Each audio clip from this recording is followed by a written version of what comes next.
D'accord, les amis, Internet est en feu. Aujourd'hui, nous revenons à notre épisode conclusif de la série Devenir Brigitte, car je sais qu'il y a encore beaucoup de questions en suspens. Brigitte Macron, est-elle la première dame de France, le père biologique d'Emmanuel Macron? On entend ça beaucoup. Où est la véritable Brigitte Trogneux? Comme je l'ai dit, beaucoup de gens ont des théories et je pense qu'aujourd'hui, nous pouvons nous permettre d'explorer et de nous poser ce genre de questions. Je vois qu'il y a des TikTokers dont les comptes elles sont touchés et bannis pour avoir discuté de ce sujet. Alors, bienvenue de nouveau dans Devenir Brigitte.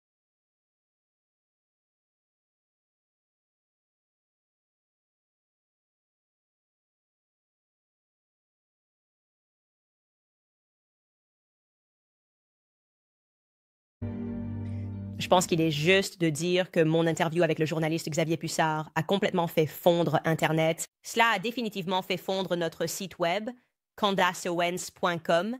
Il y avait beaucoup de gens qui n'avaient pas participé à la série auparavant, mais ils ont vu le désormais célèbre montage de la photo d'un jeune Jean-Michel à 18 ans, prise dans une école d'ingénieurs, à côté de l'actuelle première dame française Brigitte Macron. Et ils ont été un peu secoués en comprenant que quelque chose n'allait vraiment pas. Oui, tu peux être un jumeau presque identique avec ton frère avec qui tu es censé avoir, 7 ans, 7 ou 8 ans d'écart. Mais ce ne semble pas être le cas.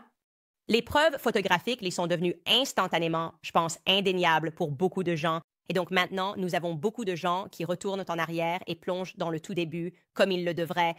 Je recommande de ne pas commencer par cette interview et ensuite de passer à cet épisode. Nous avons couvert tellement de choses. On ne peut comprendre comment un tel échange d'identité pourrait être faisable que si l'on commence à dresser la liste des personnages qui entourent cette situation. C'est pourquoi nous avons pris notre temps ici, parce que vous devez comprendre qui entoure ces personnes, quel est leur réseau, combien de pouvoir il faudrait pour créer des identités ou en détruire. Et nous y sommes arrivés. Nous y sommes enfin arrivés. Alors, tout d'abord, remettons cela sur le tapis. Regardons à nouveau l'arbre généalogique d'Emmanuel. Et bien sûr, nous avons appris, et je vais le renforcer ici, qu'il n'est pas, du moins, il ne semble pas qu'il ait été proche de ce qui sont censés être ses parents biologiques ou ses frères et sœurs biologiques, du moins selon ce que l'on peut comprendre de sa propre autobiographie. D'accord? Il n'a pas écrit à leur sujet. Il a juste quelques phrases. Mais il avait tellement de choses à dire sur la famille de Brigitte et vraiment seulement beaucoup à dire en ce qui concerne sa famille biologique, à propos de sa grand-mère. Et je pense que la plupart d'entre nous soupçonnent, et je peux dire que c'est certainement mon cas, que maman et papa, ce ne sont pas vraiment sa maman et son papa. Ou c'est comme ça que je ressens la situation en ce qui concerne sa description. Eh bien, c'est ma grand-mère qui m'a d'abord appris à faire du vélo. Et je trouve aussi cela suspect. Encore une fois, c'est notre dernier épisode. Donc, nous pouvons théoriser un peu. Je me sens incroyablement suspicieux à propos du fait qu'ils soient tous les deux médecins, qu'ils aient été médecins, que papa soit pédiatre. Et ta maman, dont nous ne comprenions pas pourquoi elle était impliquée avec le Bureau de la Sécurité sociale, en fait, il était impliqué dans l'aide aux personnes transgenres pour obtenir de nouvelles identités. Cela ne nous fait pas nous sentir bien à propos de cette nébuleuse qui les entoure. Puis, Phoebe Sanchon, comme je l'ai dit, il y a le cas curieux de sa grand-mère, qu'il appelle affectueusement Manette. Nous savons qu'il n'y a pratiquement pas de photos d'elle disponibles. La personne qui a essentiellement élevé Emmanuel Macron, encore une fois, selon sa propre autobiographie, nous n'avons que 2 photographies d'elle. Pourquoi? Savons-nous même si c'était son nom? Elle était apparemment aussi enseignante. Pourquoi est-il si difficile d'obtenir des photographies qui montrent son enfance? Son nom était-il vraiment Germaine Haribé-Nogue? Avait-elle un autre nom qu'elle aurait peut-être utilisé? Je vous emmène à travers mon propre processus ici. Pourquoi n'avons-nous que ces 2 photos? Comme je l'ai dit, alors que dans le passé, nous nous en tenions strictement aux faits, aujourd'hui, nous allons nous permettre un peu plus de liberté. Je partage le soupçon que beaucoup de gens ont atteint, je pense, la même compréhension exacte qu'il pourrait être plausible que toutes ces personnes aient plusieurs identités. Si vous avez quelqu'un dans la famille qui peut détruire des identités et en créer, pourquoi ne pas en profiter? Et je pense aussi qu'il est important de réfléchir à la période. C'était un monde différent. Vous savez, en pensant aux proches qui ont grandi pendant la Première ou la Seconde Guerre mondiale, nous parlons de personnes qui traversent des frontières nationales, des nations qui changent littéralement, des changements géographiques qui se produisaient selon qui gagnait les guerres ou qui les perdait. Et vous aviez des gens qui cachaient leur vraie identité, parfois par nécessité, par peur de la persécution. N'est-ce pas? Vous devez complètement obtenir des identités, changer votre identité et vous cacher dans différents pays, bien que nous sachions avec certitude que dans cette histoire particulière, malgré ce qui nous est présenté en tant que public, au moins un côté de la famille, ils ont changé leur nom ou avaient un membre qui a changé de nom. Et c'est un peu étrange que le public ait été vendu cette histoire sur les trognos sans que quelqu'un ajoute que, en fait, nous avons inventé le nom de ce gars. Entrons dans le vif du sujet. D'où vient cette famille avant de s'installer à Amiens et de devenir un peu comme une mafia? Parce que c'est ce que ça me semble. On dirait que la famille Trogno fonctionne comme une mafia. Jusqu'à aujourd'hui, ils sont censés être une famille de chocolatiers. Ils ont cette histoire d'origine censée être douce.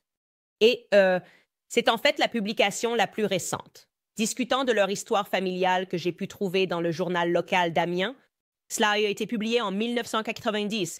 Je pense que c'était en 1991. Ça pourrait être en 1993.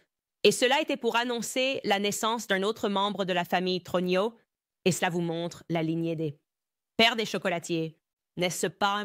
Donc, au début, vous avez un John Baptiste de 1852, il dirigeait la boutique, puis vous avez Jean, puis vous avez Jean, puis vous avez Jean-Claude, puis vous avez Jean Alexander. Et je vous montre cela parce que je veux que vous compreniez. Tous les hommes de la famille Trogno portent le même prénom, Jean Trogno. C'est significatif. C'est significatif aussi parce que ça complique les choses. D'accord, donc s'ils disent que John Trogno est vivant et en bonne santé, tu n'obtiens pas vraiment d'informations là-dessus, n'est-ce pas? C'est un cousin, un frère, un oncle, un neveu. Chaque homme de la famille Trogno s'appelle John Trogno. Et la plupart d'entre eux, pour être clair, ont plus d'un deuxième prénom. D'accord. Donc tout d'abord, revenons à cette publication. Si nous pouvons la remettre, ce premier Trogno, Jean-Baptiste. Ouais, c'était un mensonge. Son nom n'était en fait pas John Baptiste, le John original qui s'est installé à Amiens et a ouvert cette chocolaterie. Son vrai nom était en fait Marc-Étienne Xavier Trognel. Donc, c'est juste une partie de l'héritage qu'ils ont simplement inventé. Et je ne suis pas sûre de la raison ou du but de ce mensonge. Encore une fois, nous savons avec certitude que son nom était Marc-Étienne. Nous avons pu obtenir le certificat de naissance. Cela n'est pas contesté parmi les généalogistes. Donc, c'est juste la question de pourquoi commencer par un petit mensonge sur l'héritage de votre famille. Est-ce parce que vous vouliez montrer la lignée? Ou était-ce une décision consciente prise pour une raison ou une autre qui échappe au public de raconter ce mensonge? Est-ce que c'est vraiment juste pour rendre les choses plus confuses? As-tu pris la décision d'appeler tout le monde dans la famille John? Pour quelle raison cela serait-il? Pourquoi prendrais-tu cette décision? Même ça, pour être clair, les femmes de la famille ont aussi des prénoms masculins. Donc, nous allons ressortir cette photo de famille. La désormais célèbre photo de famille. On nous dit au fait que c'est Brigitte sur les genoux de sa mère. Ça ne ressemble en rien à Brigitte, mais bon, on va juste en rester là. Cette photo encore, pour vous rappeler, a été présentée au public par Mimi Marchand, en qui nous n'avons pas confiance pour nous sauver la vie. Mais vous pouvez voir le deuxième prénom de Brigitte. Son nom complet est en fait Brigitte Marie Claude Trogno. D'accord, Brigitte Marie Claude Trogno. Ce qui est intéressant, au fait, pour être clair, c'est que son père, comme vous pouvez le voir, n'a pas Claude dans son nom. Elle s'attaque donc à Claude Trogno. Pour quelle raison? Son père s'appelle John George Trogno. Il a effectivement un fils, comme vous pouvez le voir juste au-dessus, là, sur cette photo, un fils qui a aussi Marie dans son nom. Il s'appelle John Claude Marie Joseph Trogno. C'est beaucoup de prénoms. On ne voit généralement pas ça dans les familles en dehors de l'aristocratie. C'est ça, en dehors de l'aristocratie, où vous verrez 20 noms pour montrer leur lignée. Jean-Claude Marie, Joseph Brigitte, Claude Trogno. Et puis, bien sûr, nous avons notre gars, Jean-Michel Henri Trogno, tout à gauche. Et puis, juste pour ajouter à la confusion, les membres de la famille semblent épouser des personnes qui ont les mêmes noms que leurs frères et sœurs. D'accord, donc ce n'est pas trop pertinent pour vous de vous en souvenir. Vous pouvez garder cette photo affichée parce que je veux juste continuer à en parler. Mais Monique Trogno, là, à droite, elle a épousé quelqu'un qui a le même prénom que son frère. Donc, elle a épousé quelqu'un qui s'appelle Jean-Claude. D'accord, c'est un peu confus. Et puis Jean-Claude. Le frère en haut, là, a épousé quelqu'un qui a le même nom que sa sœur Brigitte. Il a épousé quelqu'un qui s'appelle Brigitte Poisson. Elle est donc devenue Brigitte Trogneau. C'est juste très pratique et très déroutant. Et c'est pourquoi on peut un peu s'engager dans ce labyrinthe. Et ça vous fait vous demander, comme je me suis demandé, est-ce que cette confusion est intentionnelle? Parce que si vous avez tous ces noms et que tout le monde a un peu le même nom, mon cerveau se dit que ça rendrait les choses très faciles pour vous de naviguer dans la famille et partager des identifications, n'est-ce pas? Pour entrer et dire « je veux juste une pièce d'identité », ça, dit Claude Joseph. Oh non, non, c'est mon nom. J'ai beaucoup de noms, mais en fait, je suis Claude Joseph. Et donc peut-être que maintenant je me présente comme Claude Joseph. Encore une fois, je fais des spéculations ici, mais pour être clair, cette image en général n'est pas celle avec laquelle je me sens à l'aise, parce que, comme je l'ai mentionné, nous ne faisons pas confiance à Best Image, parce que nous ne faisons pas confiance à Mimi Marchand. Et la première fois que cette image a été présentée au public, elle a été donnée au public, à la documentariste, qui a dit qu'elle avait l'impression d'être interrogée par la police quand elle essayait... Son nom était Virginie. Lindart. Tu te souviens d'elle? Elle a réalisé ce documentaire, Brigitte Macron, un roman français. Et elle a dit qu'elle n'avait jamais été interrogée comme ça. Elle n'était autorisée à parler qu'à certaines personnes. Et on lui a donné très peu de photos. Et toutes ces photos devaient passer par Best Image de Mimi Marchand. Donc, elle distribue ces images et son histoire, celle de Mimi Marchand, d'être accusée de contrefaçon et d'extorsion. Je commence à me demander en quoi Best Image se spécialise exactement. Qu'ils avaient l'exclusivité sur des photos du passé de Brigitte et n'en ont produit que quelques-unes. Se spécialise-t-il dans Photoshop? Parce qu'il y a une chose que certaines personnes sur Internet ont remarqué, quelques éléments qui me semblent vraiment étranges à propos de cette photo. Tout d'abord, cette fille à l'extrême droite, Monique Trogneau, d'accord? Regarde ses mains. Ça a l'air bizarre. Que se passe-t-il là-bas? On dirait qu'il y a beaucoup de doigts, peut-être potentiellement trop de doigts. On dirait 6 doigts, dont 3 sont des moignons. Je veux dire, peut-être qu'elle faisait des signes de gang. Peut-être qu'elle est dans un gang. Je ne sais pas, mais ça me semble vraiment bizarre. Et une chose que je sais sur Photoshop, c'est que les gens disent qu'il est incroyablement difficile de retoucher des mains. C'est généralement là où les gens se font prendre à retoucher des photos quand on voit tous ces scandales. On savait que Kim Kardashian avait retouché la photo à cause de ses mains. Elle lui manque une main, il lui manque un doigt. Je ne sais pas pourquoi c'est le cas. Encore une fois, je ne travaille pas dans ce domaine, mais il est incroyablement difficile de retoucher des mains et des doigts. Et puis il y a le visage de Monique en général. Dès que je l'ai vue après, avoir parcouru tant d'histoires sur Brigitte, j'ai réalisé, et on peut ressortir cette photo, que Monique, me semblait juste familière. J'avais l'impression d'avoir déjà vu ce visage. On me dit que c'est une grande sœur, mais pour être honnête, elle ressemble beaucoup à cette photo. D'accord? Je me suis dit, cette photo ressemble vraiment, vraiment à ça, censé être 2 personnes différentes. On dirait que je ne sais pas. Comment cela pourrait-il être 2 personnes différentes? Et si vous vous demandez ce que c'est que cette photo à gauche, c'est une photo de Brigitte. Apparemment. Donc, voici Brigitte après le mariage, Brigitte dans sa phase d'enseignante. Et je trouve que ce visage est juste tellement familier. Mais bon, les frères et sœurs sont familiers, n'est-ce pas?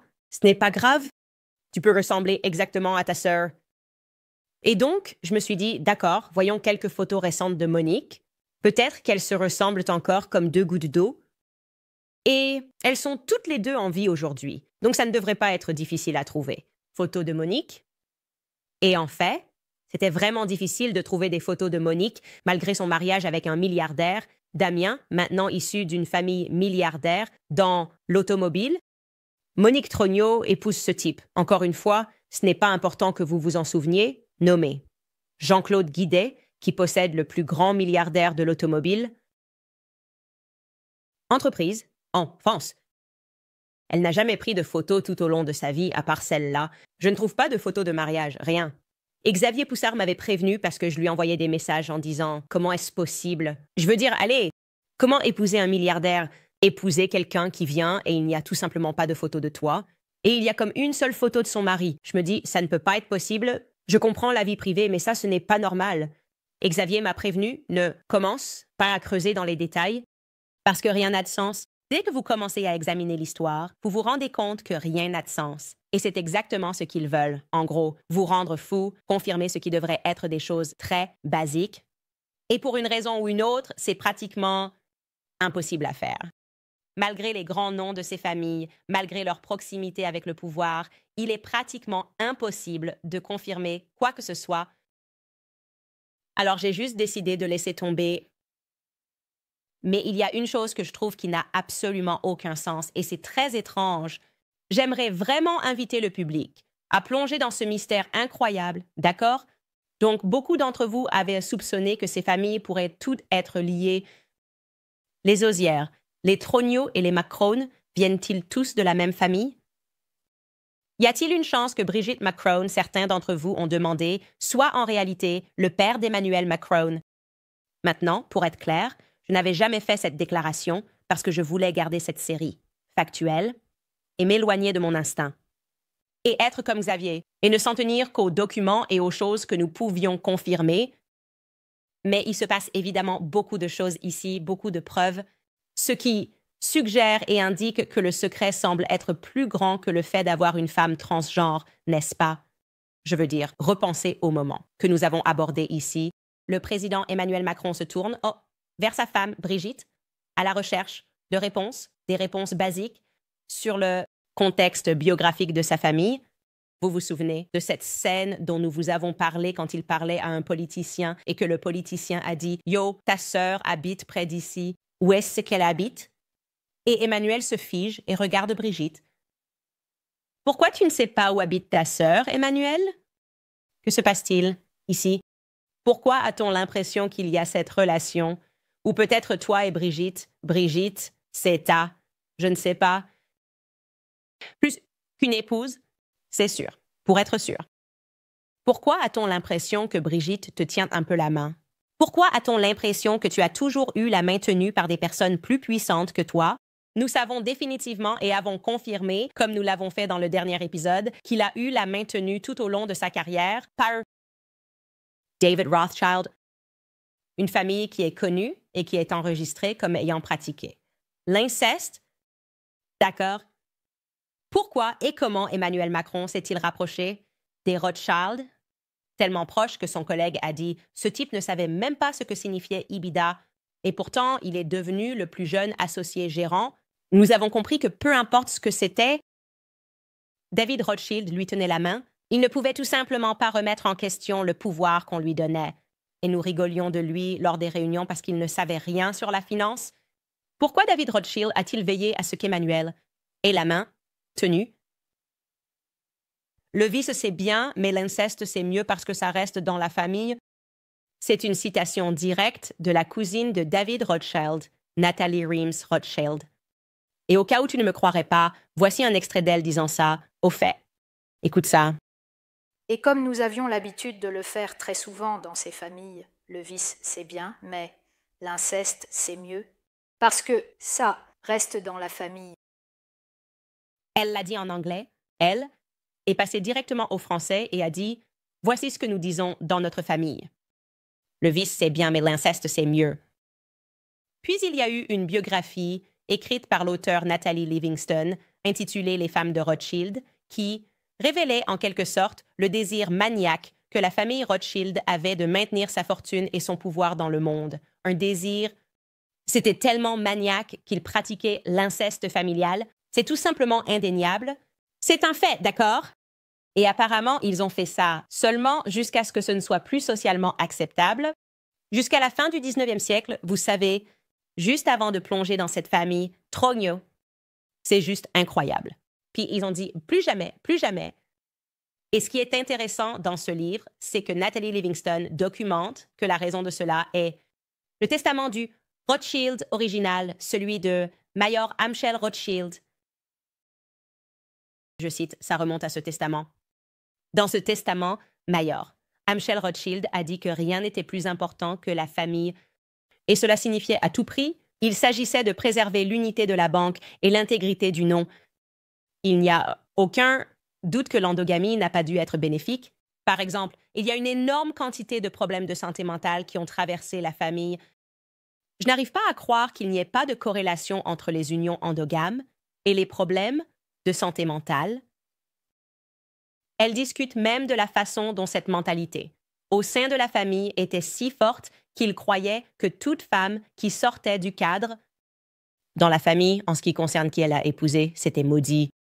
En gros, tu es maudit parce que tu n'as pas épousé ta cousine, ton frère, ton oncle, peu importe ce que c'est.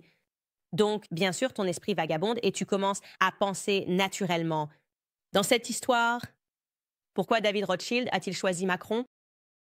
Un gars que ses collègues disaient ne savait même pas ce qu'étaient les bitas. Et pourtant, David Rothschild a décidé de faire de lui le plus jeune associé directeur de l'histoire de la banque. L'objectif d'une banque, c'est de faire du profit. Si tu es un Rothschild, tu te soucies de faire du profit. Bien sûr, si tu tiens, surtout de manière maniaque, à t'assurer que ton pouvoir ne se perde pas dans le monde, la dernière chose que tu ferais serait de choisir un gars obscur qui ne sait rien et de le faire monter dans les rangs. Tu ne sortirais de cet objectif évident de vouloir que la banque fasse de l'argent que s'il y avait quelque chose de plus important, que l'argent et ce serait le pouvoir, n'est-ce pas? Et tu ne ferais cela que si le népotisme était en jeu, à mon avis. Tu es comme, je te fais monter dans les rangs parce que tu es de ma famille. Et ce qui compte le plus pour moi, c'est que cette banque, et peu importe ce que tu fais, reste au sein de la famille. Tu donnes un emploi à quelqu'un, non pas parce qu'il est qualifié dans ce sens, mais parce qu'il est membre de ta famille, n'est-ce pas? Comment et pourquoi David Rothschild s'est-il rapproché de la famille Macron de médecin et la famille Trogneux de chocolatier, n'est-ce pas? Comment? Ce que je peux te dire, et encore une fois, nous sommes maintenant dans la pure spéculation, c'est que mon instinct personnel a toujours été que si tu allais pratiquer l'inceste, une relation père-fils pourrait en fait être trop proche.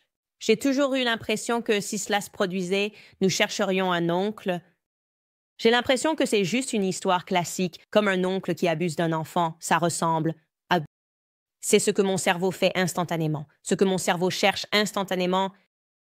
Et il s'avère, vous savez, vous n'allez pas me croire, mais ce schéma de noms similaires. Dans chaque famille et les membres de la famille s'étend aussi à la famille Macron.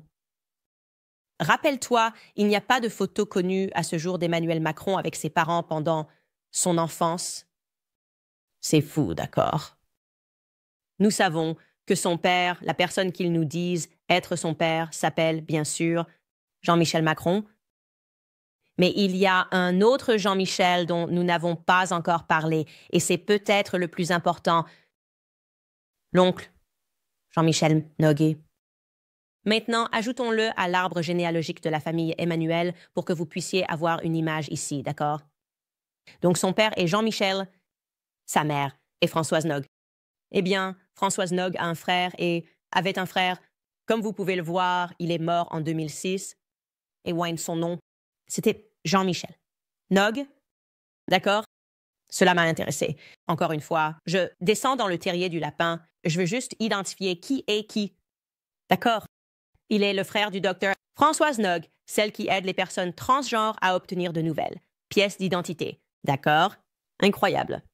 Et aussi, elle a dit, comme nous l'avons souligné, que pour elle, Brigitte n'est pas une belle fille. Hein? Que représente-t-elle pour toi? D'accord. Continuons simplement à descendre dans ce terrier du lapin. Eh bien, le drôle de truc, c'est que Emmanuel Macron n'a pas suivi le parcours normal du catholicisme, d'accord?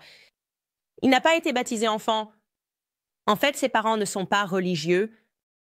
Il a choisi de se faire baptiser à l'âge de 12 ans alors qu'il était à Los Angeles, l'école de Providence.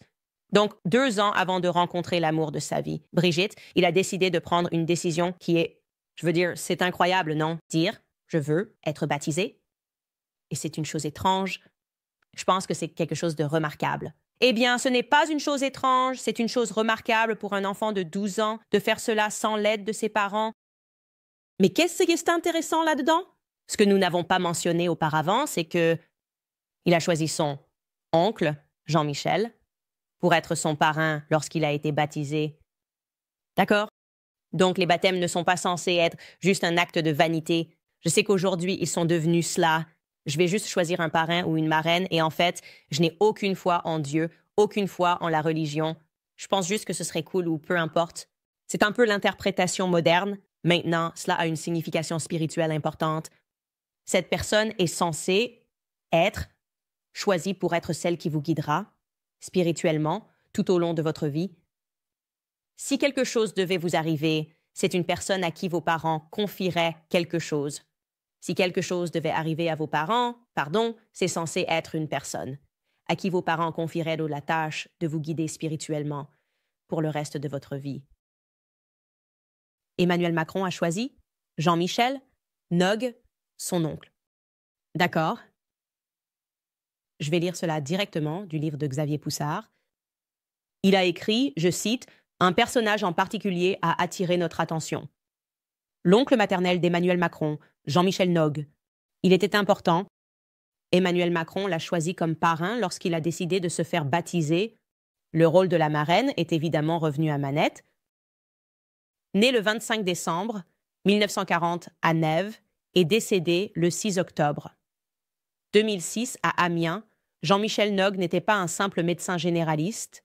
Il était un membre éminent du conseil de la faculté de médecine d'Amiens, comme l'indique son nécrologue publié par ses collègues dans le Courrier Picard. Rappelez-vous, c'est le journal d'Amiens. Il était également le président de Domus Medica, une société immobilière à but non lucratif, rassemblant de nombreuses organisations professionnelles de la santé locale. Ensuite, il parle de ses amis pour le département du conseil, blablabla. Donc, c'était un homme important. C'est une figure énorme. Alors j'ai pensé, sûrement cet homme, l'oncle Jean-Michel, doit être photographié. Quelque part, peut-être, une photo de lui et Emmanuel le jour du baptême, peut-être. Ayla, Providence, je ne sais pas, peut-être. Sur le jour du mariage d'Emmanuel Macron avec Brigitte, sûrement. On peut trouver une photo de ce gars dans les cercles médicaux, d'accord? Et vous n'allez pas le croire, les gars. Et bien sûr, vous allez le croire. Tout d'abord, il est décédé en 2006, l'année précédant le mariage d'Emmanuel Macron avec l'amour de sa vie, Brigitte. Et en ce qui concerne les photos, bien sûr, Xavier Poussard a tenté de les obtenir. Il est allé spécifiquement aux archives de la faculté de médecine où Jean-Michel, l'oncle Jean-Michel, travaillait à Amiens et s'est bâti une réputation remarquable. Et devinez quoi? Pour une raison quelconque, il a refusé la demande. Donc, nous n'avons pas de photo de lui. Il est décédé en 2006 et nous n'avons pas de photo de lui quand il était vivant et qu'il était clairement très actif dans la vie d'Emmanuel. Je ne sais pas pourquoi Emmanuel n'a pas dédié un chapitre entier à lui. Son oncle, avec qui il était si proche spirituellement, son guide. Tu sais, ce n'est pas quelque chose qu'on oublie comme ça, n'est-ce pas? La personne que tu crois va te guider spirituellement tout au long de ta vie. Tu sais, tu es dans une école catholique. Tu comprendrais l'importance d'une telle rencontre. Pourquoi l'as-tu choisi? Cela ne signifie rien. Ça pourrait ne rien signifier, les gars. Ça pourrait tout signifier, d'accord? Cela démontre, encore une fois, plus que tout, la nature incroyablement, inutilement, secrète qui entoure cette famille. Les gens existent sur le papier, ils n'existent pas sur les photos et puis ils disparaissent, n'est-ce pas? Il faut imaginer au fait que l'oncle Jean-Michel aurait vécu à Amiens en même temps que Jean-Michel Trognot aurait vécu à Amiens pendant tout son mariage avec la femme qu'il a épousée. Je suis complètement en train d'oublier son nom. Qui était Jean-Michel Trognot, n'est-ce pas? Véronique. Véronique Drew, ils étaient tous dans cette petite communauté soudée. Il faudrait l'imaginer, n'est-ce pas? En même temps, mais qui sait? Ils sont tous les deux, en quelque sorte, dans les airs. Quoi qu'il en soit, c'est juste ce qui se passe quand on se penche sur les choses, il ne réfute rien. Au fait, si vous demandez « pourriez-vous juste clarifier ça? Peut-on prendre une photo ici ?» Ils attendent. Plutôt que tout le monde qui enquête là-dessus fasse une erreur et ensuite ils poursuivent les gens. Faites une erreur en posant des questions significatives et vous allez vous faire poursuivre si vous vivez en France. Le pire, c'est que vous pourriez finir en prison. Des gens ont été emprisonnés pour avoir enquêté sur l'histoire, arrêtés pour avoir regardé dans l'histoire. Xavier a raison. C'est censé rendre tout le monde fou. à sauter à travers 1000 trous de lapin. Et en parlant de trous de lapin, nous devrions maintenant en discuter plus en détail. Le petit rondouillard, le petit gros, comme l'appelle Xavier, a récemment été présenté par les médias comme preuve que Jean-Michel existe. Écoutez, je veux être très clair. Je n'ai aucun doute, dans mon esprit, qu'il existe un Jean-Michel à Amiens. On dirait que c'est juste le nom de tout le monde. Tout le monde, Jean-Michel. Donc, ne sois pas surpris quand ils disent qu'ils ont trouvé un Jean-Michel. J'en ai déjà trouvé environ 6. Maintenant, tu te dis probablement, Candice, ouais, il y a juste trop de Jean-Michels de chaque côté de cette famille. Je ne suis pas tout à fait sûre de ce qu'il faut croire. Eh bien, nous devons au moins essayer de comprendre qui est ce petit gars dodu et s'il s'agit bien du même Jean-Michel. C'est celui qui est représenté sur la photo de famille Trogno initiale. D'abord, je veux juste passer à certains de nos sponsors. Jacked Up Fitness en fait partie. Avec RFK, confirmation historique, le mouvement Make America Healthy Again est enfin là. C'est pourquoi je suis si excitée de vous parler de Jacked Up Fitness. Georges et moi déménageons bientôt et nous avons hâte d'avoir une salle de gym complète qui va être installée par ces gars-là avec notre emploi du temps chargé. Nous avons tellement hâte de profiter de la commodité d'avoir cette expérience de salle de gym complète juste chez nous. Le rack d'alimentation surélevé. Le Pro est un gymnase à domicile de qualité commerciale tout en un qui a tout ce dont vous avez besoin pour un entraînement complet dans votre garage ou votre chambre d'amis. Et devine quoi, je viens d'entendre de l'équipe de Jacked Up que RFK Jr. lui-même fait installer un Jacked Up Power Rack Pro dans son nouveau bureau à Dessay. Ainsi, il peut continuer ses propres entraînements tout en dirigeant l'initiative Make America Healthy Again pour nous tous. Le paquet Power Rack Pro est livré avec un ensemble complet de leurs plaques de poids en caoutchouc de marque et un banc entièrement réglable pour les inclinaisons et les déclinaisons. Donc, si tu es nouveau dans l'entraînement avec des poids, ils ont des vidéos d'entraînement pour tout le corps que tu peux juste lancer, jouer et suivre. Alors, plus d'excuses. Obtiens la salle de gym de tes rêves aujourd'hui sur getjackedup.com. Et vous pouvez utiliser le code promo Candice et vous économiserez 10% sur votre achat total. Développe tes muscles, brûle des graisses. Commence ton fitness aujourd'hui sur getjackedup.com avec le code promo Candice. Il y a des factures élevées pour un téléphone. Eh bien, il est temps de se débarrasser de votre contrat sans fil cher et de rendre visite à mes amis chez Pure Talk parce que tu n'as pas besoin de payer 100$ par mois juste pour obtenir un téléphone gratuit. Pure Talk, qui est ma compagnie de téléphone portable, dit non au prix gonflé. Avec un plan éligible, tu peux choisir un iPhone 14 ou un Samsung Galaxy pour $0. Et oui, c'est pour un service premium sur le réseau 5G le plus fiable d'Amérique. Alors, obtiens ton iPhone 14 ou ton Samsung Galaxy pour $0 avec un plan éligible en te rendant sur puretalk.com/Owens. Tu peux faire le changement en aussi peu que 10 minutes. Pas de tracas, pas de gadgets, juste un prix honnête et juste pour le sans-fil. Rends-toi sur puretalk.com/Owens pour réclamer ton nouvel iPhone ou Galaxy avec un achat éligible chez PureTalk, la compagnie de sans-fil d'Amérique. C'est du pur blabla. .com/Owens pour plus de détails. D'accord? Maintenant, replongeons dans le sujet. Essayons d'identifier le petit gros. Le petit rondouillard. D'accord. Maintenant, il est important que je continue à vous rappeler que le public est manipulé d'une manière qui ferait même rougir Sigmund Freud. Il était le père du gaslighting, d'accord? Des petits-enfants manipulés, on en parlera un autre jour.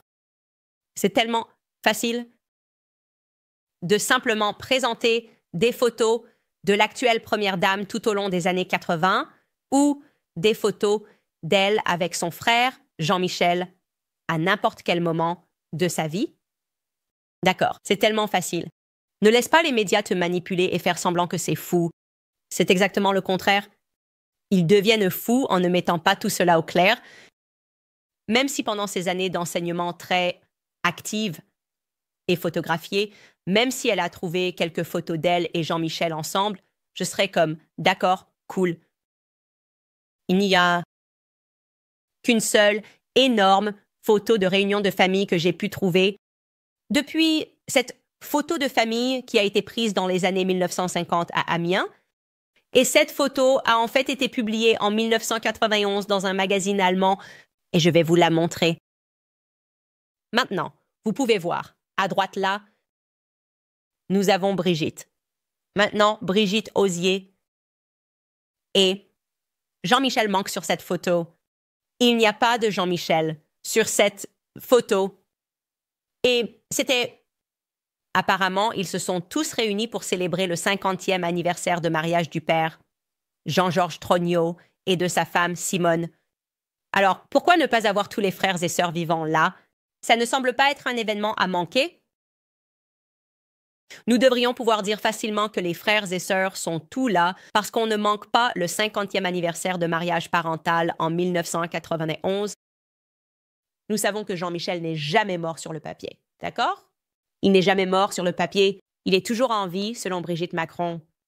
Mais ce qu'il fait, ce qu'il a fait, quelle est sa carrière? Personne ne le sait.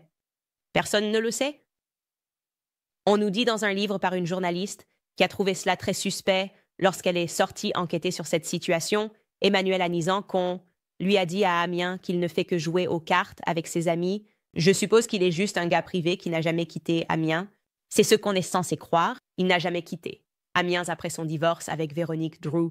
Maintenant, il est un peu à la retraite et joue aux cartes dans un café avec ses amis. D'accord. Personne ne sait vraiment ce qu'il a fait. Donc, avec des questions qui atteignaient alors un paroxysme parmi le public français, quand ils ont réalisé que, pour une raison ou une autre, ce frère avait été un peu mis de côté de l'histoire de Brigitte, et maintenant on leur dit ça. Eh bien, lui et Brigitte étaient si proches qu'à son mariage, elle a signé, lors de son mariage très privé avec Véronique Drew, elle a signé en tant que témoin, et aussi à son mariage. Il était le témoin. Les gens se demandent qu'est-ce qui se passe ici? Où est cette personne? Soudain, les médias ont dû commencer à inventer des réponses. Et la réponse qu'ils ont fournie était « Ah, un petit gars un peu rond. » Comme je l'ai discuté avec Xavier Poussard, on nous dit que ça... Le gars, c'est l'extraordinairement privé Jean-Michel et tout adulte. Maintenant, je peux vous dire tout de suite. Au cas où vous vous poseriez la question, le programme logiciel chinois du Forum économique mondial dit non, ce n'est pas le Jean-Michel que nous recherchons, le petit garçon sur la photo. Je peux te montrer ce match juste ici. La confiance est de 54%. Maintenant, Xavier dit ça. Quand il s'agit de lunettes, juste pour être très clair avec vous, la technologie ne veut pas que vous utilisiez des personnes qui portent des lunettes ou des lunettes en général. Ils mettent en garde, cela peut parfois ombrager le visage d'une manière différente, mais vous pouvez voir ici, quand nous vous montrons cela, nous parlons de 52% de confiance sur le petit, rond à côté de lui. De toute façon, ce serait plus facile plutôt que d'avoir à utiliser la technologie. Si le palais de l'Élysée sortait et disait simplement « Oui, c'est en fait Jean-Michel Trogneux, celui que vous cherchez, le même que sur cette photo. Photo de famille de 1953 d'Amiens. » C'est une chose si facile à dire, mais ce n'est pas leur truc. La clarté n'est pas leur truc. La facilité n'est pas leur truc. Chut, chut, soyez silencieux, la menace poursuivre en justice, c'est leur truc. Donc, juste pour être clair, dans la lettre initiale, la lettre qu'ils m'ont envoyée, la lettre de 100 pages. D'une opportunité vraiment de me dire « Moi, ne publiez pas votre série. Je vous dis que ce Jean-Michel que vous cherchez, ce petit garçon à gauche, est vivant et en bonne santé. Et ils auraient pu simplement me fournir des photos de ces années manquantes.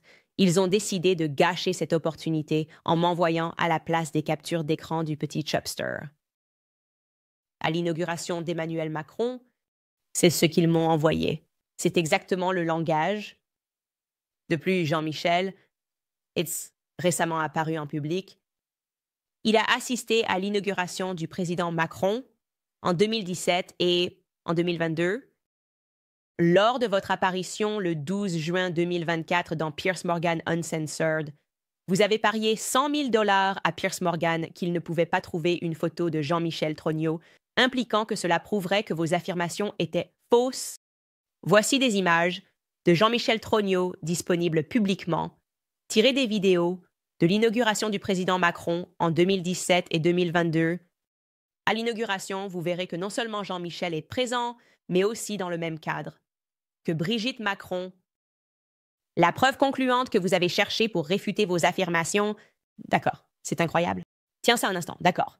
C'est incroyable pour beaucoup de raisons. C'est incroyable que le palais de l'Élysée, plutôt que de nous donner un document, un passeport avec des choses censurées, mais peut-être juste son nom, un permis de conduire. Tout ce qui pourrait être une forme d'identité, des photos d'eux ensemble, en grandissant, Parce que c'est notre problème, c'est de m'envoyer des captures d'écran d'une inauguration avec un gars en arrière-plan. Ah, c'est démenti. Jean-Michel existe. Comme je l'ai dit, 27 d'entre eux existent. Je n'ai aucun doute qu'un Jean-Michel Trogneau existe quelque part à Amiens. En fait, il y en a probablement 20. Mais bien sûr, ils m'ont pris pour un imbécile, d'accord? On m'a déjà ouvert les yeux sur leur jeu, pour ainsi dire. Non, mais tout est une question de la façon dont vous formulez les questions. Ça ne signifie rien de me dire qu'un Jean-Michel existe, mais ça signifierait tout. S'ils expliquaient simplement la réponse à une question basique sur qui ils prétendent être Jean-Michel. Donc, nous sommes revenus vers eux avec une question précise afin qu'il n'y ait plus de confusion. Nous étions clairs. Nous publierons la vérité. Voici le texte que nous avons écrit dans notre lettre de réponse.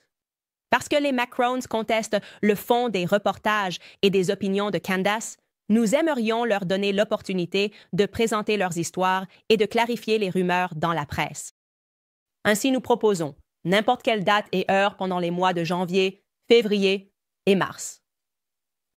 De 2025 pour une interview entre Candace et vos clients, Candace, son producteur et un vidéaste vont s'envoler pour l'Europe et organiser un traducteur ainsi qu'un studio où les Macrones pourront répondre aux questions.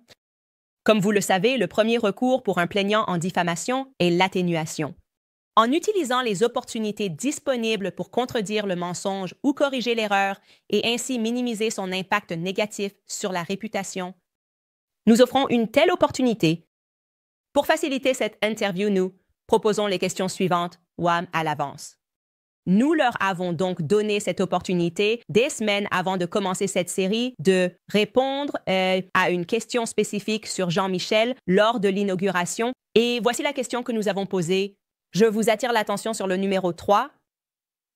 Est-ce que l'homme que vous avez montré lors de l'inauguration du président Macron et lors des inaugurations de 2017 et 2022 est le même individu sur la photo à l'extrême gauche de la photo de famille Trogneau prise à Amiens?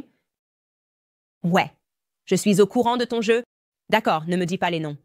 Dis-moi, est-ce la même personne? Et bien sûr, vous savez, nous n'avons jamais eu de nouvelles. Ils avaient l'énergie et la frustration d'écrire la lettre et de dire que c'est un mensonge. Et nous leur avons donné un délai de 2 semaines pour dire « Donnez-nous juste un oui ou un non à cela. » Et je te le promets, d'accord. Main sur le cœur, sur la vie de mes enfants. S'ils avaient répondu et dit « Oui, c'est lui », je ne rapporterai pas cette information aujourd'hui parce que je ne suis pas intéressée à plonger dans ce terrier de lapin dans le but de faire tourner une théorie du complot. D'accord, il y a quelque chose de très mal avec cette famille. Et peut-être que la plus grande chose qui ne va pas avec cette famille est leur refus de répondre à des questions basiques tout en faisant semblant d'être victime de ces questions. Au même moment, c'est de la mauvaise foi, tout simplement. De la mauvaise foi. Donc, sans aucune réponse de leur part, tout à coup, ils se sont tus. En répondant à ces questions, très basiques, par oui ou par non, nous avons décidé de plutôt essayer d'identifier le gars avec les images de l'inauguration. Qu'est-ce que cette capture d'écran? Ils nous ont donné, dans leurs notes, un lien YouTube, des heures de séquence de l'inauguration, et nous avons décidé de les parcourir. D'accord, l'équipe juridique d'Eliezer Palace, nous allons relever le défi et examiner cela. Peut-être qu'il y a cette ambiance familiale sur laquelle nous pouvons nous appuyer. Première chose, ce que je devrais noter, c'est que lors de ces 2 inaugurations, Jean-Michel ne se tient pas avec la famille pour les discours de Macron. D'accord? Pas lors de l'une ou l'autre inauguration. Lors de l'inauguration de 2017, voici une image fixe. Il se tient avec un groupe de prêtres. D'accord? Et quand vous regardez les images, la famille marche tous ensemble en descendant la ligne et en disant bonjour aux gens. Et Laurent et ce serait celui de Brigitte. Citation. Fin de citation. La fille lui parle très brièvement. Ils disent tous bonjour. C'est comme il faut un peu avancer et dire bonjour. La famille marche et il reçoit 2 baisers sur la joue d'Emmanuel Macron, mais il ne se tient pas avec sa famille. Peut-être qu'il est arrivé en retard, non? Peut-être qu'il est juste arrivé trop tard, qu'il a été introduit. D'accord, très bien. Mais ça ne peut pas arriver 2 fois, n'est-ce pas? Ce qui est aussi intéressant, c'est Jean-Claude. Son prétendu grand frère, avec qui il n'était pas, ne se tenait pas ou quoi que ce soit, était également présent ce jour-là lors de l'inauguration. Et pourtant, Jean-Claude, lors du déjeuner qui a suivi ce discours, était assis à une table avec ses frères et sœurs. Il était assis, Jean-Claude était assis, avec Brigitte. Voici une photo de ce déjeuner, d'accord? Pas Jean-Michel, pas la personne qu'il prétend être Jean-Michel. Pour une raison quelconque, il n'était pas assis avec ses frères et sœurs. Maintenant, c'est en français. En bas, ça dit « Cela a été publié, soit dit en passant, en 2023, de manière intéressante, dans Paris Match. » Et il parlait de la famille Trogneau, et ils ont omis de mentionner que Jean-Michel, comme ils nous le disent maintenant, était à cette inauguration, pas assis à cette table, avec ses proches, pas assis avec son frère, pas assis avec Brigitte. Et ce qu'il dit en bas, c'est à la table de Brigitte, son frère, Jean-Claude et des proches. D'accord. Oh, intéressant. Peut-être qu'il avait besoin d'un peu d'air frais. Qui sait? Peut-être qu'il ne voulait pas s'asseoir là. Peut-être qu'ils ont une relation étrange. Mais laissez-moi vous dire, ça va devenir encore plus étrange lors de l'inauguration de 2022. Parce qu'en scrutant les images, je reconnais encore une fois que Jean-Michel ne se tient nulle part près de la famille. Pendant le discours, était-il encore en retard? Je ne sais pas, mes amis. Je vais vous montrer ça parce que, encore plus gênant, c'est le fait qu'une fois qu'Emmanuel a terminé son discours et qu'il fait sa marche, il se dirige vers la section familiale. Le voilà. Et il fait un effort concerté pour embrasser et câliner tout le monde. Aux côtés de Brigitte, vous verrez Brigitte juste un pas derrière lui, s'arrêtant intentionnellement pour embrasser et câliner tous les membres de la famille. On peut les voir, ils commencent à se pencher, ils sortent. Regardez, je vous aime. Oh, prenons notre temps ici. Tiffany a l'air si fière. Maintenant, il ne marche, avec personne d'autre qu'avec Brigitte. Je ne suis pas exactement sûre de qui est ce gars, mais ce que nous voyons ici, ce sont des neveux, des cousins. Nous pouvons confirmer qui sont toutes ces personnes? C'est clairement la section familiale. Et encore une fois, je veux être claire, ce sont les deux côtés de la famille qui se tiennent dans cette section. Ce n'est pas seulement la famille Macron. C'est aussi, évidemment, la famille de Brigitte. Et vous allez voir ça. Je vais juste laisser ça jouer parce qu'il est important que vous reconnaissiez les différences ici.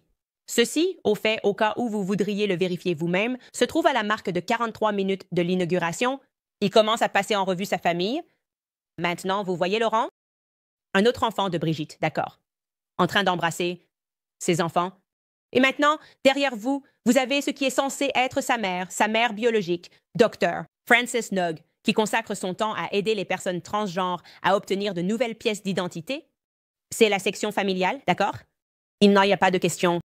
La personne qu'il prétend être, Jean-Michel, pour une raison quelconque, ne veut encore une fois pas se tenir avec sa famille, d'accord?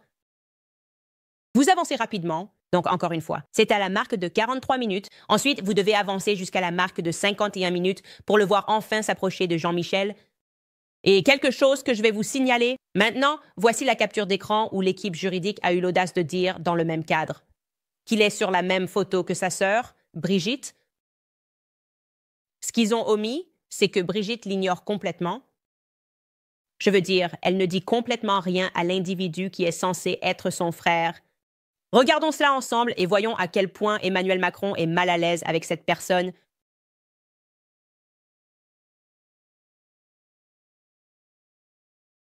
Donc, vous voyez ça si vous êtes en audio. C'est son frère, censé être Jean et Michel. D'accord. Ils ne vont pas répondre à ça, c'est sûr, mais c'est censé être qui ils essaient de nous faire croire. Faites-nous croire que c'est son frère. Rien dit. Emmanuel, Brigitte, juste complètement. Oh, il y a le cadre où ils essaient de montrer. Oh, elle est juste là, avec son frère. Ne dit pas un mot. D'accord. Vous pouvez revenir en arrière et regarder ça. Il passe à côté. Qui ferait ça à son frère le jour de l'inauguration? Emmanuel Macron maintenant. Je sens que si j'étais en présence de mon beau-frère, j'aurais l'impression que je dois d'abord aller le voir. Non. Je ferais mieux d'aller le voir en premier. Et puis Emmanuel dit « Oh d'accord, je dois dire quelque chose d'un peu amical. Au revoir. » Et c'est tout. D'accord, maintenant mettons cette image sur pause. Avec qui est-il? Revenons un peu en arrière si tu peux, Marc. Tu vois ce gars à l'arrière-plan? Tu veux savoir avec qui il se tient? David Rothschild? Jean-Michel se tient avec David Rothschild. Eh bien, je suis vraiment étonnée par ça. Parce que Jean-Michel n'avait pas de carrière dans la banque. Jean-Michel a peut-être eu une carrière dans la pâtisserie, mais pas dans la banque, n'est-ce pas? Il est censé venir d'une famille de chocolatiers. Il n'a jamais quitté Amiens. Nous ne trouvons aucune preuve qu'il ait quitté Amiens. Alors, que fait-il? Quelle est sa relation avec David Rothschild?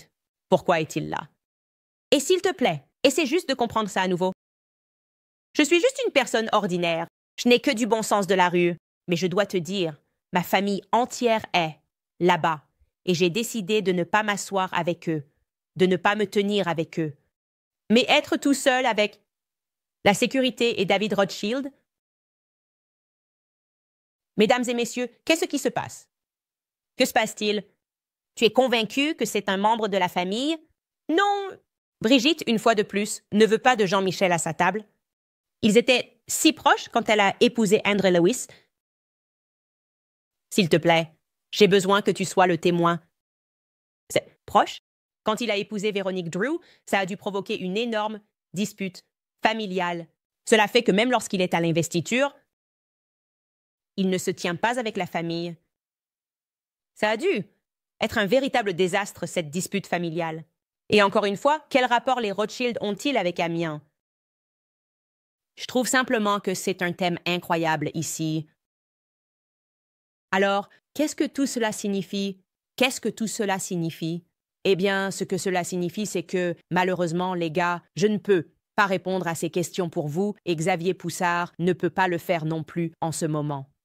Mais ce que cela signifie, c'est que, pour la première fois, au lieu que le monde entier soit informé par les médias traditionnels, en étant manipulé par les médias traditionnels, croire qu'il n'y avait rien ici et que Candace avait une partie de la psychose en examinant l'histoire, désormais, des millions et des millions de personnes à travers le monde vont se pencher sur cette histoire.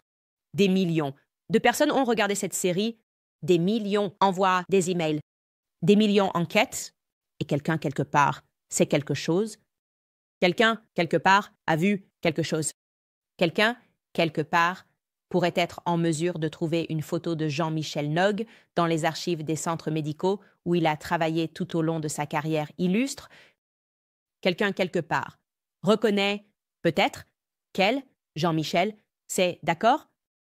Quelqu'un, quelque part, peut-être, connaît la réponse au mystère de ce qui est arrivé à Brigitte Trognot. Brigitte Trognot. Brigitte Trognot a-t-elle reçu un autre nom? Brigitte Trognot est-elle morte jeune après avoir eu des enfants? Je ne connais pas les réponses à ces questions. Ça nous a pris... Il a fallu à Xavier Poussard, et à des gens comme Natacha Ray, presque une décennie de leur vie pour nous amener à ce point. Beaucoup d'entre eux renoncent à leur liberté. Natacha Ray a été dans une situation instable avec un diagnostic de cancer, étant torturée par la mafia Trognot. Comme je le décrirais, parce qu'ils agissent comme une mafia quand vous commencez à fouiller dans cette affaire. Nous allons vous abuser légalement si vous commencez à poser ces questions, parce que c'est ce que nous préférerions faire plutôt que de répondre à quoi que ce soit. Ils ont renoncé à une décennie de leur vie pour faire des recherches là-dessus, et maintenant nous avons la capacité de tout déballer. Et donc, si vous avez des informations sur cette famille, peut-être que vous êtes quelqu'un assis en Algérie et vous vous dites « Ouais, non, je me souviens de lui. Ouais, que se passe-t-il en Algérie ?» À ce moment-là, peut-être que vous êtes allé à l'école avec Jean-Michel Trognot. Peut-être que vous êtes dans l'armée française. Vous voyez quelque chose d'étrange concernant l'accès à ces dossiers, parce qu'il y a un dossier, un dossier militaire qui est verrouillé en ce qui concerne Jean-Michel Trognot. Encore une fois, quelque chose qui est censé être mis à la disposition du public qu'ils ne rendront pas disponible. Et ils veulent juste nous manipuler à ce sujet. Il est tellement privé, mais il assiste à l'inauguration. Mais tellement privé, il ne veut pas se tenir avec la famille, ni être impliqué avec eux. Il préfère se tenir avec David de Rothschild. Aidez-moi, les gars. Si vous avez des informations, veuillez les envoyer à info@candiceowens.com. C'est mon instinct. Oui, je suis d'accord avec ceux d'entre vous qui commentent en ce moment que nous regardons potentiellement un inceste. C'est ce que je ressens. Au fond de moi, ça doit être un secret si énorme que ça les ferait réagir de cette manière. Parce que c'est une forme de violence de traiter les journalistes de cette manière. C'est une sorte de violence émotionnelle de faire ce genre de choses. Et ils le font comme si... Ils savent que les conseils sont bien, mais l'inceste est le meilleur et que les choses devraient rester dans la famille. Quoi qu'il en soit, les gars, avant de répondre à certaines de vos questions, je veux vous rappeler notre dernier sponsor, Nimi Skincare. Vous savez, je les adore absolument. Je les promeux toujours sur mon Instagram. Vraiment, une entreprise formidable. Si vous êtes prêt à maintenir l'élan du nouvel an, nouvel mois, et que vous cherchez une bonne routine de soins de la peau, des formules douces aux traitements luxueux, Nimi propose tout ce dont vous avez besoin pour garder votre peau éclatante. En ce moment, vous pouvez utiliser le code Candice10 à la caisse pour profiter de 10% de réduction sur votre commande. Que vous vous fassiez plaisir ou que vous surpreniez un être cher, c'est le moment idéal pour essayer les soins de la peau transformateurs de Nimi à un excellent prix. Nimi Skincare n'est pas juste une autre marque de beauté. C'est une fête de foi famille liberté. Fièrement fabriqué aux États-Unis. Si vous recherchez quelque chose de particulièrement doux, les formules propres et sans parfum de Nimi sont idéales pour les peaux sensibles et pour ceux qui cherchent une approche pure des soins personnels. Alors, utilisez le code Candace10 aujourd'hui sur nimiskincare.com. Ça s'écrit N-I-M-M-I skincare.com. Code promo Candace10 et vous économiserez 10 sur votre achat. Alors, offrez-vous ou à quelqu'un de spécial ce cadeau d'une peau éclatante et rafraîchie. Allez de l'avant avec force en 2025 sur nemiskincare.com, code promo Candace. Je veux aussi ajouter ici, les amis, que si vous appréciez cette série, nous l'avons évidemment maintenue entièrement gratuite. Il y a eu tellement de travail là-dedans, cela signifierait beaucoup pour moi. Si vous regardez cela en ce moment et que vous venez de prendre quelques secondes pour aller sur CandaceOwens.com, acheter des produits, vous pouvez acheter un support Candace, cette tasse, et nous avons différentes couleurs disponibles. Tout est faux et gay parce que c'est, vous savez, faux et gay des années 90. C'est une façon de nous soutenir. Vous pouvez aussi acheter mon prochain livre qui parle du féminisme. Allez sur canistones.com et vous obtiendrez en fait une réduction sur l'achat disponible en précommande. Fais-lui un sandwich. Vous pouvez aussi simplement offrir un cadeau. Inscrivez-vous. Plongez dans ma série sur les vaccins. C'est un tout autre sujet à explorer pour les parents afin de comprendre ce qui arrive aux enfants et aux vaccins et d'en apprendre davantage sur la mafia médicale et les personnes qui prennent conscience du fait qu'il existe une mafia médicale.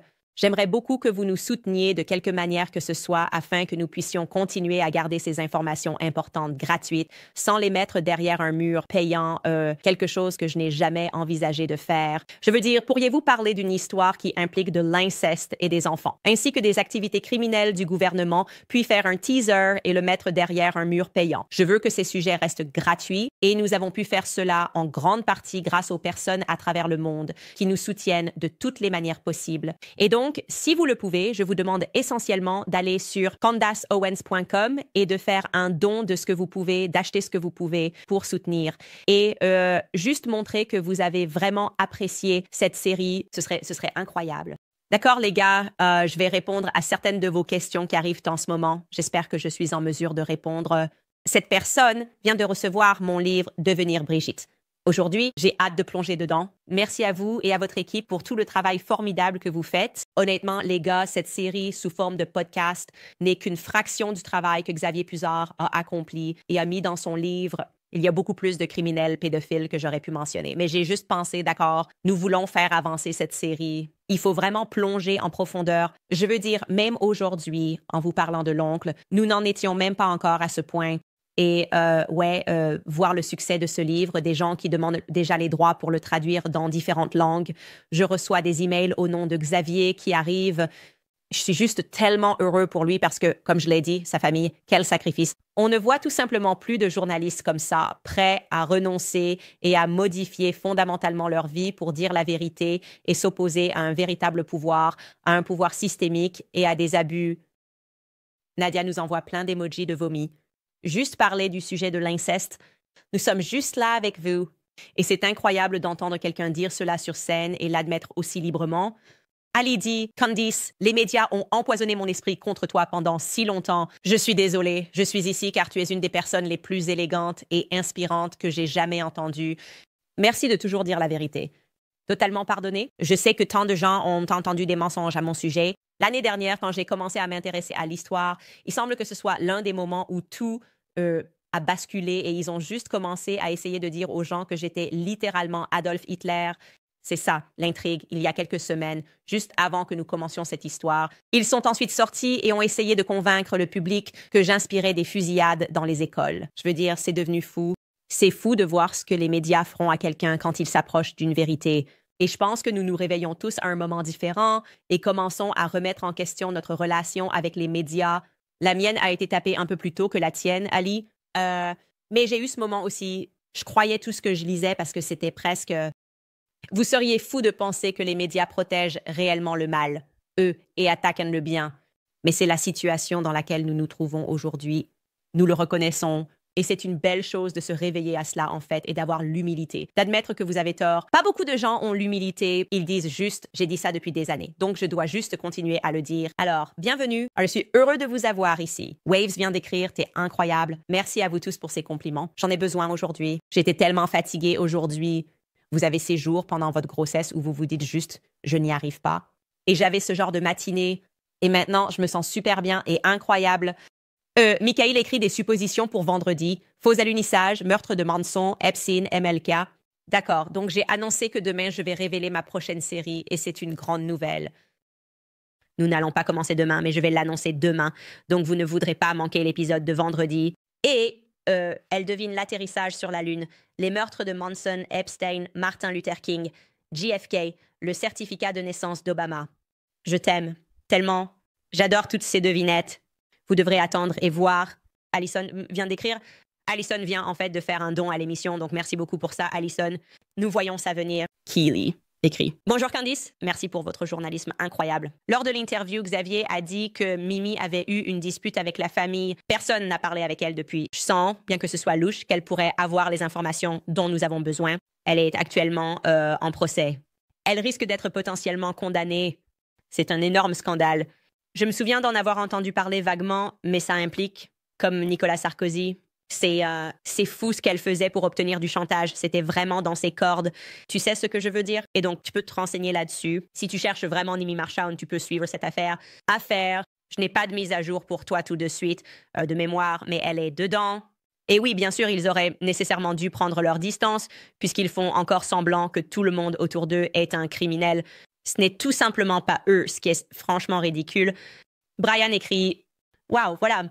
Le patrimoine génétique est tellement mélangé et confus dans les familles Trogno et Macron qu'il est difficile de les identifier individuellement. Et oui, c'est le point, je crois que Kayash écrit que Macron était en direct sur TikTok plus tôt. Tout ce que j'ai vu dans les commentaires, c'était ton nom encore et encore. Fantastique, c'est fantastique. J'ai hâte d'aller voir qu'il est dans une crise de communication, essayant de sourire à travers tout ça. Ça ne va pas marcher. Ce scandale est maintenant officiellement trop gros et, à mon avis, Emmanuel Macron, tu devrais démissionner parce que tu as menti à plusieurs reprises au peuple français, tu as harcelé des journalistes, tu es un monstre et pas un monstre que tu as créé toi-même. Tu as été ciblé quand tu étais enfant et une partie de moi se sent mal, mais tu es des marchandises abîmées. Et ce que tu as fait est impardonnable. En tant que leader d'un pays, ce que tu fais est impardonnable et personne ne te prend plus au sérieux. Il va en fait bientôt en Amérique et c'est juste ridicule de prétendre qu'il a le moindre pouvoir. Quelle que soit l'ombre qui est derrière toi, fais-la passer pour qu'il puisse avoir une conversation avec le président Trump. Nous savons que tu as été créé, tu n'es pas réel, tu n'as aucune pensée propre, tu es still le candidat de Manchurie et tu n'as absolument aucun pouvoir. Et c'est pourquoi je ne t'ai pas craint quand tu as envoyé une lettre, parce que tu es un parfait inconnu à mes yeux. Et ce que je ressens, c'est ta peur d'être vu. Et ce qui me terrifie, c'est que les gens t'ont décrit, tes propres gens t'ont décrit comme presque psychopathe pendant le COVID, comme si tu prenais plaisir à faire du mal aux gens. Et je me demande combien ton enfance, en étant manipulée par la personne à qui tu es marié, a eu un impact là-dessus. Enfin, Eddie écrit « J'ai trouvé une interview de Brigitte qui parle et ça ressemble exactement à la personne trans mystérieuse de ta vidéo précédente. Tu es au top, Candace. Ce n'est pas moi. Ce sont les Français. Je suis chanceux que Xavier m'ait amené ça. Et je suis chanceux d'avoir le courage de regarder quelque chose et d'être, tu sais, mutilé et caricaturé et traité de fou par les médias. Et ça me engage encore plus dans cette cause parce que je sais ce qu'est les médias. Et moi, je me sens reconnaissant. Je me sens vraiment honorée que ce public ait grandi, que vous me fassiez confiance pour vous raconter des histoires qui pourraient sembler folles au début. Faites-moi confiance. Celle de demain va sembler folle au début, mais faites-moi confiance pour vous l'expliquer ensuite. Et au fond, ce que toutes ces histoires ont en commun, c'est que vous reconnaîtrez les médias pour ce qu'ils sont. C'est une entité maléfique qui ne protège pas le peuple. C'est exactement le contraire. Cela protège la structure de pouvoir des mondialistes. Et donc, merci à vous de me faire confiance avec ça. Évidemment, nous serons ici demain. Veuillez vous rendre sur CandaceOwens.com et soutenir notre indépendance. Et nous vous verrons alors